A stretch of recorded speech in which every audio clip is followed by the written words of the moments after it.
I now give the floor to the distinguished representative of Pakistan to introduce an address by the head of government.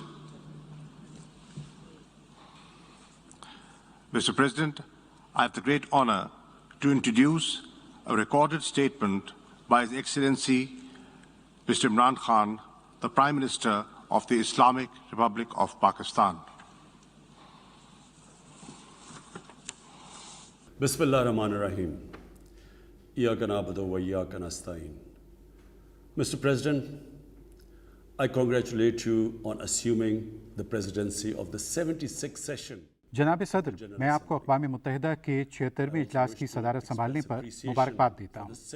मैं आपके पेशरो वॉल्कन बास्कर को भी उनकी कामयाबियों पर खिराज तहसीन पेश करूँगा, जिन्होंने महारत के साथ कोविड-19 की आलमी वबा की वजह से दरपेश मुश्किल हालात के दौरान रहनुमाई फराहम की। Mr. President, the world is facing triple challenge of the COVID-19. जनाब सदर, दुनिया को कोविड-19 के साथ साथ माशी बहरान और माहौलियाती तब्दीलियों के खतरे की वजह से तीन तरफा चैलेंजेस का सामना है। वायरस अक़वाम और लोगों के दरमियान तफरीक नहीं करता, ना ही गैर यकीनी मौसमियाती रवैयों की वजह से आने वाली तबाहियाँ ये तफरीक करती हैं। हमें दरपेश मुश्तरका ख़तरात न सिर्फ बैनुल-अक़वामी निज़ाम की नज़ाकतों को आश्कार कर रहे हैं, बल्कि वो इंसानियत के इत्तेहाद की ज़रूरत पर भी ज़ोर देते हैं। अल्लाह ताला के फजल करम से अब तक पाकिस्तान कोविड की वबा को काबू में रखने में कामयाब रहा है। बाहमी ताउन की हमारी मनसूबाबंदी का महवर स्मार्ट लॉकडाउन थे, जिसकी बदौलत हमें इंसानी ज़िंदगियों और मुआश को चलाने में मदद मिली और हमारी मईशत का पहिया भी चलता रहा। हमारे समाजी तहफ़्फ़ुज़ के प्रोग्राम एहसास की बदौलत 1.5 करोड़ ख़ानदान कोरोना बंदिशों की सख्तियों से ओहदा बरा होने में कामयाब रहे। जनाब सदर, मौसमियाती तब्दीली हमारी बका को दरपेश ख़तरात में से एक है, जिनका हमारे सैयारे को सामना है। मुज़र सेहत गैसों के अखराज में पाकिस्तान का हिस्सा न होने के बराबर है। इसके बावजूद हम उन 10 ममालिक में से एक हैं जो दुनिया भर में मौसमियाती तब्दीलियों से सबसे ज़्यादा मुतासिर हो रहे हैं। अपनी आलमी जिम्मेदारियों से पूरी तरह वाकफियत रखते हुए हमने इस बारे में एक इनकलाबी माहौलियाती प्रोग्राम का आगाज़ किया है। 10 अरब दरख्त लगाने की सोनामी मुहिम के तवस्सुत से पाकिस्तान में नए सिरे से जंगलात उगा रहे हैं, कुदरती आमाजगाहों को महफूज बना रहे हैं, काबिल तजदीद तवानाई पर मुंतकिल हो रहे हैं और अपने शहरों से आलूदगी का खात्मा कर रहे हैं। माहौलियाती तब्दीलियों के असरात का मुकाबला करने के लिए खुद को तैयार कर रहे हैं। कोविड-19 की आलमी वबा, इसके सबब माशी बदहाली और मौसमियाती एमरजेंसी के तीन तरफा चैलेंजेस का मुकाबला करने के लिए हमें एक जामे मनसूबाबंदी की ज़रूरत है, जिसमें पहले नंबर पर वैक्सीन की यकसां दस्तयाबी, यानी हर जगह हर शख्स को कोविड के खिलाफ वैक्सीन लगनी चाहिए और जितना जल्दी मुमकिन हो लगनी चाहिए। दूसरा, तरक्की पजीर मुल्कों को मुनासिब फाइनेंसिंग की सहूलत लाजमन मिलनी चाहिए, जिसे कर्ज़ों की जामे तरतीब नौ और DA का हजम बढ़ाने और गैर इस्तेमाल शुदा SDR की दोबारा तकसीम और SDRs का बड़ा हिस्सा तरक्की पजीर मुल्कों को अलॉट करके और मौसमियाती तब्दीलियों के असरात से निमटने के लिए फाइनेंसिंग की सहूलत फराहम करके यकीनी बनाया जा सकता है। हमें सरमायाकारी की वाज़ेह मनसूबाबंदियों को इख्तियार करना चाहिए, जो गुर्बत के खात्मे, रोज़गार पैदा करने, पायदार इंफ्रास्ट्रक्चर की तामीर, डिजिटल तकसीम का खला कम करने में मददगार हों। मैं तजवीज़ दूंगा कि सेक्रेटरी जनरल 2025 में पायदार तरक्की के अहदाफ SDG के लिए सरबराह इजलास बुलाएं, जिसमें पायदार तरक्की के अहदाफ का दोबारा जायजा लिया जाए और इन पर अमल दरामद के लिए काम की रफ्तार तेज की जाए। Because of the plunder of the developing world by their corrupt ruling elites. जनाब सदर, तरक्की पजीर ममालिक की बदउनवान हाकिम अशराफिया की लूट मार की वजह से अमीर और गरीब मुल्कों के दरमियान फ़र्क ख़तरनाक रफ्तार से बढ़ रहा है। मैं इस प्लेटफॉर्म से दुनिया की तवज्जो दौलत की तरक्की पजीर मुल्कों से नाजायज़ उड़ान की जानिब मबजूल कराता आया हूँ। Secretary General's high-level panel of financial accountability, transparency and integrity. Secretary general के اعلیٰ سطح پینل برائے مالیاتی احتساب، شفافیت اور مکمل دیانتداری جسے فیکٹ آئی کہا جاتا ہے نے یہ حساب لگایا ہے کہ 7,000 ارب ڈالر کے خطیر چوری شدہ اثاثے محفوظ مالیاتی پناہ گاہوں میں چھپائے گئے ہیں۔ اس منظم چوری اور اثاثوں کی غیر قانونی منتقلی کے ترقی پذیر ملکوں پر دور رس منفی اثرات پڑے ہیں، اور اس عمل سے ان کو دستیاب معمولی وسائل کی حالت مزید پتلی ہوتی جاتی ہے اور غربت کی سطح میں بھی تیزی سے اضافہ ہوتا ہے، خاص طور پر جب منی لانڈرنگ کے ذریعے مال ملک سے باہر لے جایا جاتا ہے تو اس کے نتیجے میں ان ملکوں کی کرنسی پر دباؤ پڑتا ہے اور اس کی قدر میں بھی کمی واقع ہوتی ہے۔ موجودہ رفتار سے جبکہ فیکٹ آئی پینل نے اندازہ لگایا ہے کہ ہر سال 1,000 ارب ڈالر ترقی پذیر ملکوں سے نکال لیے جاتے ہیں، نتیجتاً تلاش معاش کے لیے امیر ملکوں کی جانب ہجرت کرنے والوں کا ایک بہت بڑا سیلاب آئے گا۔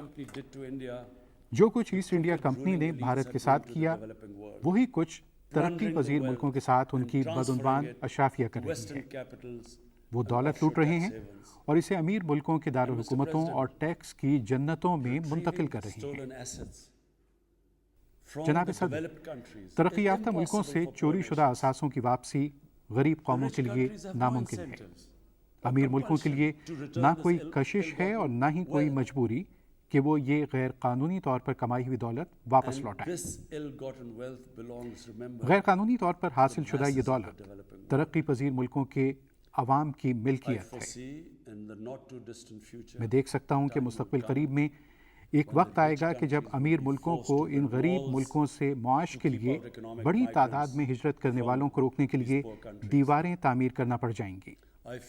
مجھے خوف ہے کہ غربت کے سمندر میں چند امیر جزیرے ویسے ہی ایک عالمی آفت کی شکل اختیار کر لیں گے جیسا کہ موسمیاتی تبدیلی نے کی ہے۔ لہٰذا جنرل اسمبلی کو ٹھوس اقدامات کرنا ہوں گے تاکہ پریشانی اور اخلاقی تضادات کا باعث بننے والی اس صورتحال سے عہدہ برا ہوا جا سکے۔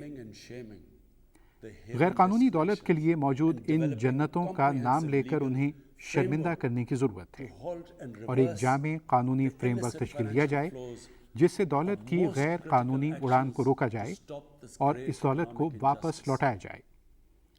اس انتہائی بڑی معاشی ناانصافی کے خاتمے کے لیے انقلابی اقدامات کی ضرورت ہے۔ کم سے کم سیکرٹری جنرل کے فیکٹ آئی پینل کی سفارشات پر پوری طرح عمل کیا جانا چاہیے۔ جناب صدر، اسلاموفوبیا ایک اور ایسا خوفناک رجحان ہے جس کا ہم سب کو مل کر مقابلہ کرنا ہے۔ 9/11 کے دہشت گردی کے حملے کے بعد سے کچھ حلقوں کی جانب سے دہشت گردی کو اسلام سے جوڑا جاتا رہا ہے۔ اس سے دائیں بازو کے خوفناک اور پرتشدد قومیت پرستی کے رجحانات میں اضافہ ہوا، جس کے سبب انتہا پسند اور دہشت گرد گروہ مسلمانوں کو نشانہ بنا رہے ہیں۔ جنرل اسمبلی کی عالمی دہشت گردی کے خلاف پیش بندی نے ان ابھرتے ہوئے خطرات کو تسلیم کیا ہے۔ ہمیں امید ہے کہ سیکرٹری جنرل کی رپورٹ ان اسلام مخالف رجحانات اور دائیں بازو کے انتہا پسندوں کی جانب سے پیدا کردہ دہشت گردی کے نئے خطرات کا احاطہ کرے گی۔ میں سیکرٹری جنرل سے اپیل کرتا ہوں کہ وہ اسلاموفوبیا کا تدارک کرنے کے لیے بین الاقوامی مکالمہ شروع کروائیں۔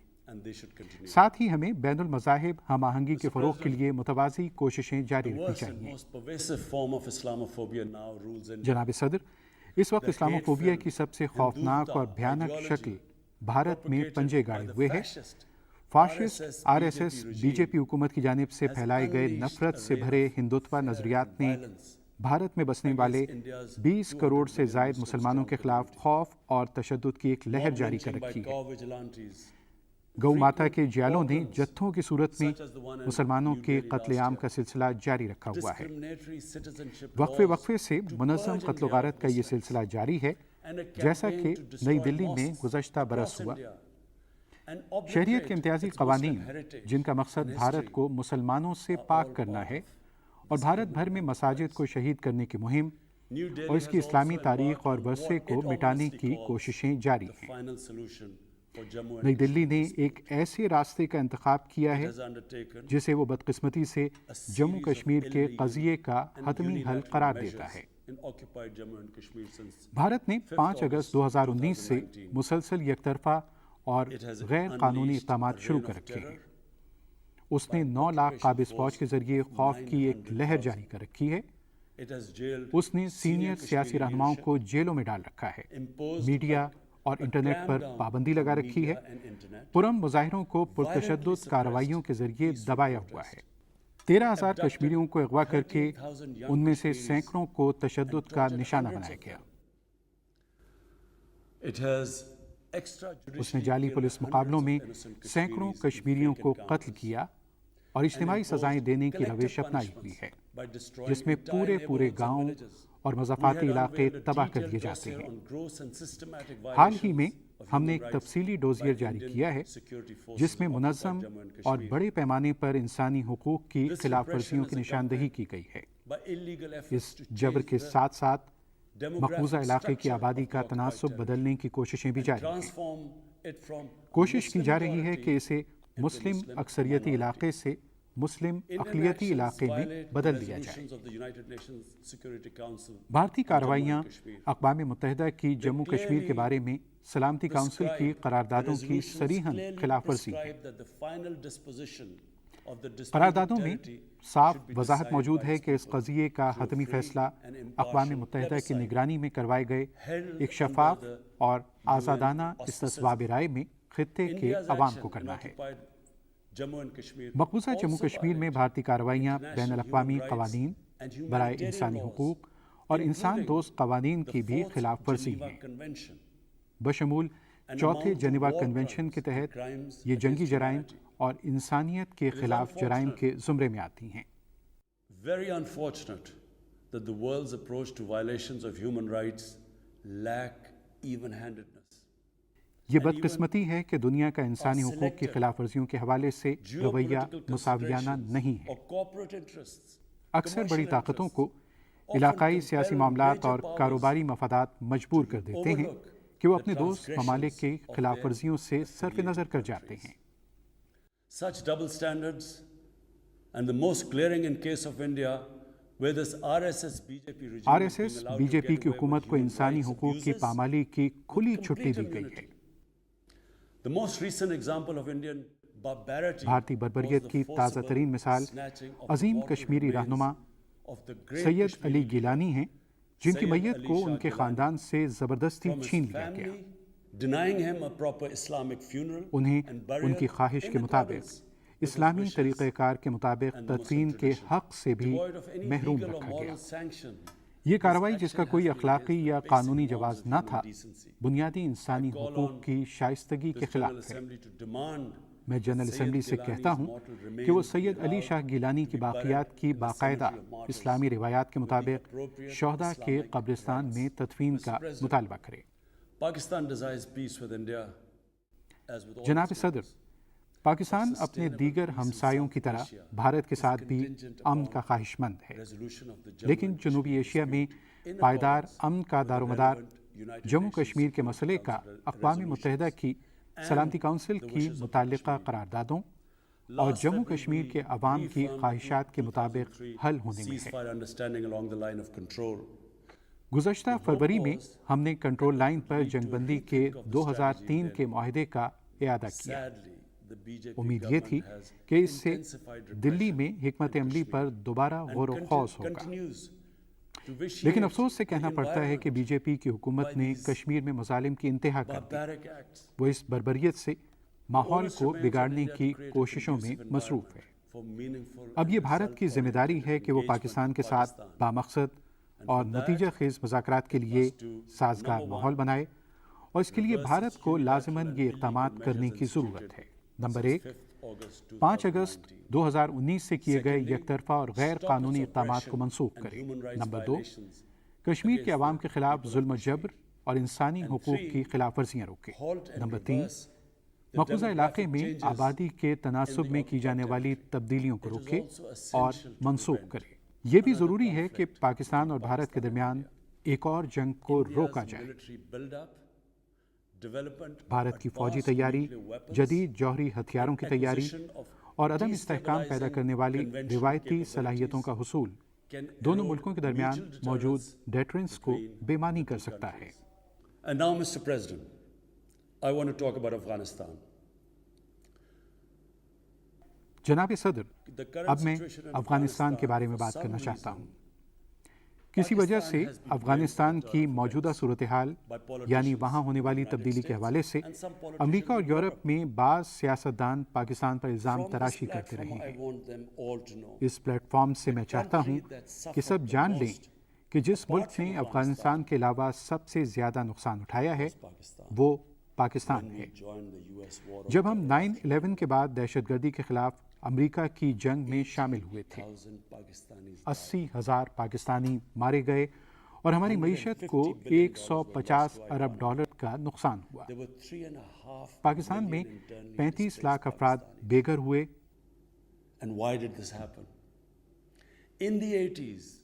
और ये क्यों हुआ? 80 की दिहाई में अफगानिस्तान पर गैर मुल्की कब्जे के खिलाफ जंग में पाकिस्तान सफ़े अव्वल में था।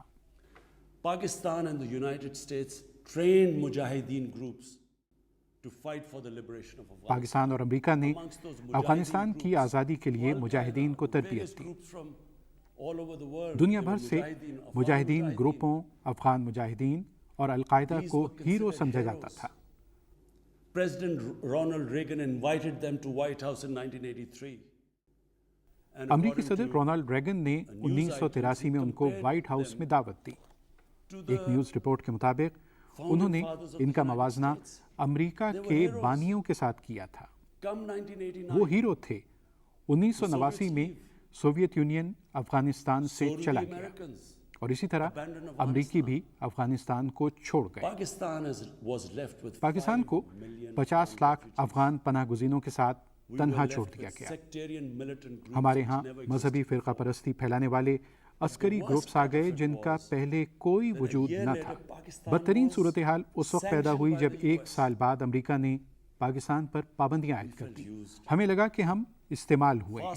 वक्त गुजरा, 9/11 हुआ और एक बार फिर अमेरिका को पाकिस्तान की ज़रूरत पड़ गई क्योंकि अब अमेरिका की ज़ेर क़यादत इत्तेहाद अफगानिस्तान पर हमला करने जा रहा था। पाकिस्तान की जानिब से लॉजिस्टिकल सपोर्ट के बगैर ऐसा मुमकिन नहीं था।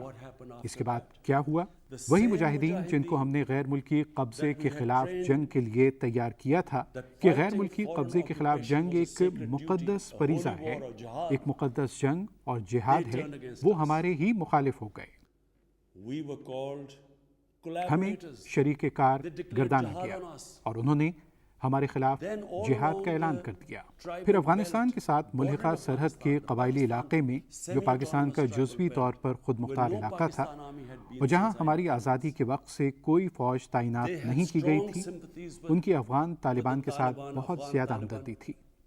इसलिए नहीं कि उनका मजहबी नज़रिया एक है, बल्कि पश्तून कौमियत की वजह से जो कि एक मजबूत ताल्लुक़ है। फिर 30 लाख अफगान पनाहगुज़ीन अब भी पाकिस्तान में थे। वो सब पश्तून हैं जो कैंपों में रह रहे हैं। 5 लाख पनाहगुज़ीनों का सबसे बड़ा कैंप और 1 लाख अफराद पर मुश्तमिल कैंप्स, इन सब की अफगान तालिबान के साथ हमदर्दी थी। फिर क्या हुआ? वो भी पाकिस्तान के खिलाफ हो गए। पहली बार पाकिस्तान में अस्करियत पसंद तालिबान सामने आए। उन्होंने भी पाकिस्तानी हुकूमत पर हमले किए। हमारी तारीख में जब पहली बार हमारी फ़ौज कबायली इलाकों में गई, जब भी फ़ौज शहरी इलाकों में जाती है तो इसके नतीजे में और बिला तखसीस नुकसान होता है। इससे बिला तखसीस नुकसान हुआ, जिसके नतीजे में बदला लेने के लिए अस्करियत पसंदों की तादाद दुगनी और तिगनी हो गई। सिर्फ यही नहीं, दुनिया को मालूम होना चाहिए कि अमेरिका ने पाकिस्तान में 480 ड्रोन हमले किए। 480 drone attacks, and we all know that drone attacks are not that precise. हम सब जानते हैं कि ड्रोन हमले अपने हदफ को दुरुस्त निशाना नहीं लगा सकते। वो इन अस्करियत पसंदों के मुकाबले में जिनको वो निशाना बना रहे होते हैं ज़्यादा इज्तिमाई नुकसान करते हैं। जिन लोगों के प्यारे मारे गए, उन्होंने पाकिस्तान से बदला लिया। 2004 और 2014 के दरमियान 50 मुख्तलिफ अस्करी ग्रुप पाकिस्तान की रियासत पर हमलावर थे।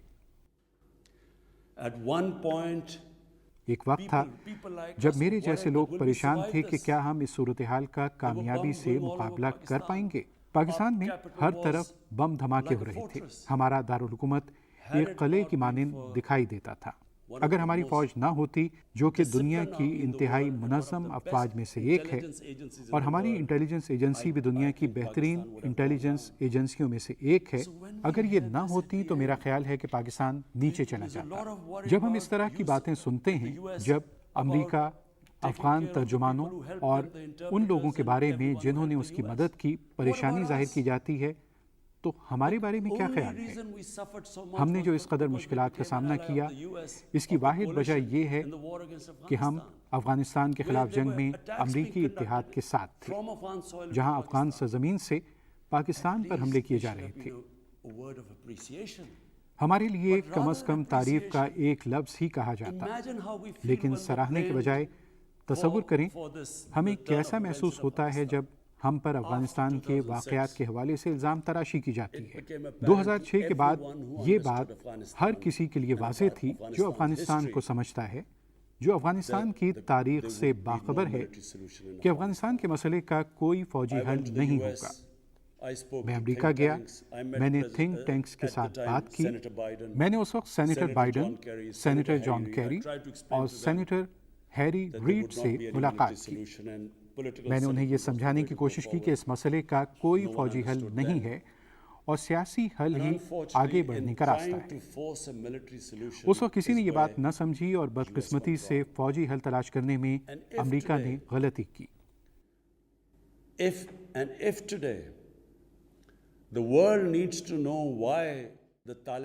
अगर आज दुनिया ये जानना चाहती है कि क्यों तालिबान वापस इक़्तिदार में आ गए हैं, तो उसे एक तफसीली तज्ज़िया करने की ज़रूरत होगी कि क्यों 3 लाख नफूस पर मुश्तमिल साजो सामान से लैस अफगान फौज भाग खड़ी हुई।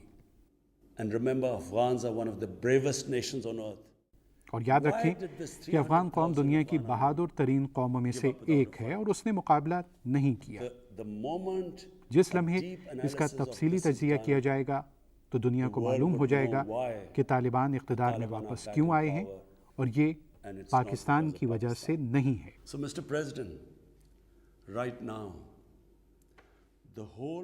जनाब सदर, इस वक्त सारी आलमी बिरादरी को ये सोचना चाहिए कि आगे बढ़ने का रास्ता क्या है।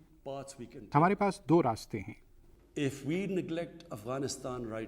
अगर इस वक्त हम अफगानिस्तान को पसेपुश डाल दें तो अफगानिस्तान के आधे अवाम, जिनको पहले ही मुश्किलात का सामना है, और अक़वाम मुत्तहिदा के मुताबिक अगले साल तक अफगानिस्तान के 90% लोग गुर्बत की लकीर से नीचे चले जाएंगे, हमें एक बहुत बड़े इंसानी बहरान का सामना होगा, जिसके संगीन असरात अफगानिस्तान के हमसायों के लिए ही नहीं बल्कि हर जगह होंगे। गैर मुस्तहकम और बहरान से 2-4 अफगानिस्तान एक बार फिर बैन अक़वामी दहशतगर्दों के लिए महफूज पनाहगाह बन जाएगा।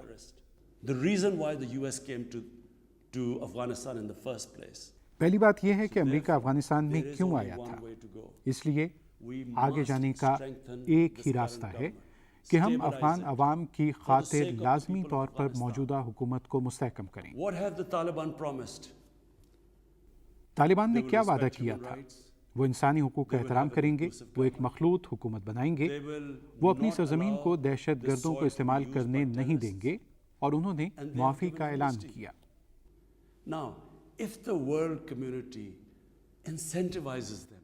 अगर अब आलमी बिरादरी उनकी हौसला अफजाई करती है और उनके साथ बातचीत करे तो ये सबके लिए कामयाबी होगी, क्योंकि ये वो 4 चीज़ें थीं जब दोहा में अमेरिका के तालिबान के साथ मुज़ाकरात हो रहे थे, और बातचीत का महवर यही बातें थीं। अगर दुनिया इस समत में आगे बढ़ने के लिए उनकी हौसला अफजाई करती है तो अमरीकी इत्तेहाद की अफगानिस्तान में 20 साल के दौरान की जाने वाली कोशिशें ज़ाया नहीं होंगी, क्योंकि अफगानिस्तान की सरजमीन बैन अक़वामी दहशतगर्दी के लिए इस्तेमाल नहीं होगी। I end my talk, Mr. President, by urging everyone that this is a critical जनाब time सदर, for Afghanistan. मैं अपनी बात ख़त्म करते हुए सब पर जोर दूंगा कि ये अफगानिस्तान के लिए नाजुक वक्त है। Humanitarian आप assistance वक्त has to ज़ाया be नहीं कर given सकते, immediately. वहाँ इमदाद की ज़रूरत है। वहाँ फौरी तौर पर इंसानी हमदर्दी की बुनियाद पर मदद की जाए। عالمی برادری کو اس مقصد کے لیے متحرک کریں۔ Thank you.